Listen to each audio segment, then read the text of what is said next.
అంటే ప్రతి మహిళకు చంద్రబాబు నాయుడు పుణ్యాన ఈ రెండు బడ్జెట్లతో కలిపితే నేడు సంవత్సరం 18,000 రూపాయలు యగనామం ప్రతి మహిళకు, ఈ సంవత్సరం మరో 18,000 రూపాయలు ప్రతి మహిళకు యగనామం. ప్రతి మహిళకు చంద్రబాబు నాయుడు 36,000 బాకీ ఉన్నాడు.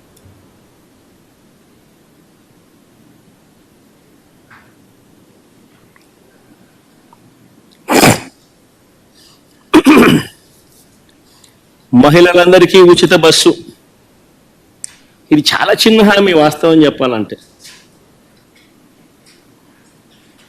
సంవత్సరానికి మహా అయితే నెలకు 275 కోట్లు కావచ్చు, సంవత్సరానికి మహా అయితే 3,500 కోట్లు కావచ్చు.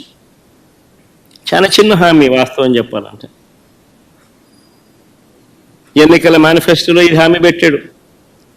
ఫస్ట్ ఇయర్ అయిపోయింది, ఎగరగొట్టేశాడు. మళ్ళీ రెండో సంవత్సరం, మళ్ళీ ఈ సంవత్సరం బడ్జెట్లో చూస్తామా అంటే కనిపించడం లేదు. ఈ సంవత్సరము యగనామే. మా రాయలసీమలో ఉన్న మహిళలందరూ ఎదురు చూస్తున్నారు.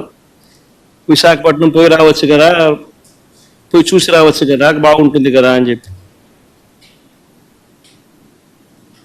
కర్నూలు, విజయనగరము, శ్రీకాకుళము, ప్రకాశము, అనంతపురం, నెల్లూరు, వీళ్ళంతా మహిళలు ఎదురు చూస్తున్నారు. విజయవాడ, గుంటూరుకు పొద్దున పోయి సాయంత్రం రావచ్చు కదా, చూసి రావచ్చు కదా, అమరావతి కడుతున్నాడు కదా, ఎలా ఉందో చూసి రావచ్చు కదా అని చెప్పి. ఉచిత బస్సు పెడితే ఉచితంగా ప్రయాణం చేసి రావచ్చు కదా, ఎక్కడికి పడితే అక్కడికి పోవచ్చు కదా, విహారయాత్రలకు పోవచ్చు కదా, చూసి రావచ్చు కదా, విశాఖపట్నం దగ్గర నుంచి, విజయవాడ దగ్గర నుంచి, గుంటూరు దగ్గర నుంచి అందరూ చూసి రావచ్చు కదా అని చెప్పి అందరూ ఎదురు చూస్తూ ఉన్నారు. కానీ ఈ పెద్ద మనిషి ఏమో ఇటువంటి చిన్న హామీని కూడా నెరవేర్చడంలో మాత్రం ఈ చంద్రబాబు నాయుడు అనే వ్యక్తి తన నైజాన్ని చూపిస్తా ఉన్నాడు. నేడు సంవత్సరం 3,500 కోట్లు ఇదే మహిళలకు బకాయిలు ఎగరగొట్టాడు, యగనామం పెట్టాడు. మళ్ళీ ఈ సంవత్సరం మరో 3,500 కోట్లు. అంటే మహిళలకు ఫ్రీ బస్సు పుణ్యం, ఫ్రీ బస్సు రూపేణా మరో 7,000 కోట్ల రూపాయలు చంద్రబాబు నాయుడు బాకీ పడ్డాడు, ఎగరగొట్టాడు. ఇంకొక హామీకి పోదాం. నేను ముఖ్యమైన హామీల గురించి మాత్రమే మాట్లాడుతూ ఉన్నా. చిన్న హామీలు పెద్ద పెద్ద గురించి మాత్రమే మాట్లాడుతూ ఉన్నా. చాలా ఉన్నాయి. సూపర్ 6 టు సూపర్ 7 టచ్ చేస్తున్న ప్రస్తుతానికి. స్కూలుకు వెళ్ళే ప్రతి విద్యార్థికి ఏడాదికి 15,000 ఇస్తామన్నాడు. 2 పిల్లలుంటే 30,000 అన్నాడు. 3 ఉంటే 45,000 అన్నాడు. 4 ఉంటే 60,000 ఇస్తానన్నాడు. ఎంతమంది పిల్లలుంటే అంతమందికి ఇస్తాను అని ఎన్నికలప్పుడు చెప్పాడు, మేనిఫెస్టోలో పెట్టాడు. తల్లికి వందనం అని చెప్పి ఒక మంచి పేరు కూడా పెట్టాడు.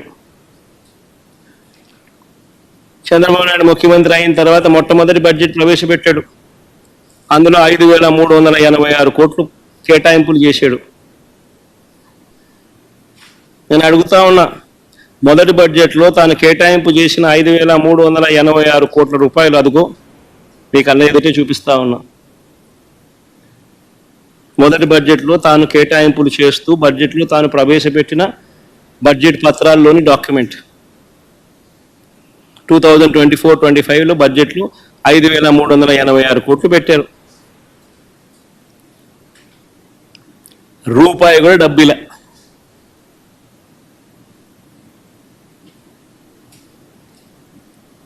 ఇదే పెద్ద మనిషి చంద్రబాబు నాయుడు మళ్ళీ చిత్తశుద్ధి ఎలాగూ లేదు కాబట్టి అమౌంట్లు ఎంత అనేది పక్కన పెట్టేయండి. అమౌంట్లో 13,000 చిల్లర కావాలి, 13,000 కోట్ల పైచిలుకు కావాలి. ఆ 13,000 కోట్ల పైచిలుకు ఎలాగూ పెట్టేది లేదు. ఇష్టం వచ్చిన నెంబర్ ఏదో ఒకటి పెట్టాలి, నామకే వాస్తే పెట్టాలి, మోసం చేయాలనే ఉద్దేశంతో చిత్తశుద్ధి ఎలాగూ లేదు కాబట్టి పెట్టామన్నట్టుగా పెట్టారు. పెట్టిన తర్వాత దాన్ని అమలు చేయకుండా వదిలేశారు.